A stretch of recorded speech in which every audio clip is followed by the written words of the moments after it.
کتنی خاموشی ہے نا اس رات میں. کوئی بچہ بڑا کوئی بھی نہیں ہے.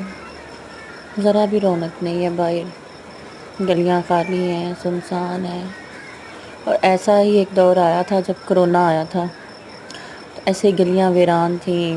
سب اپنے اپنے گھروں میں تھے. ایک دوسرے سے لوگ ڈرے ہوئے تھے. اور کسی قیامت سے وہ کم نہیں تھا. انسان انسانوں سے ڈر گئے ہوئے تھے. اور اس طرح سے ڈر گئے ہوئے تھے کہ اپنی جان کے لالے پڑے ہوئے تھے ان کو کہ مجھے کرونا نہ ہو جائے یا میری فیملی کو نہ ہو جائے. ہر بندہ محتاط تھا.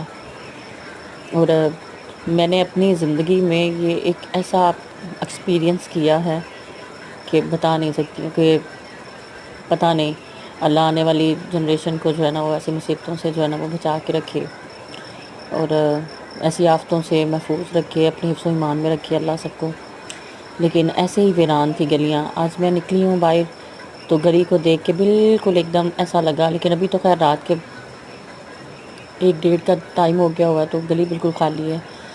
تو اس ٹائم پہ دن کو بھی یہی حال تھا، رات کو بھی یہی حال تھا.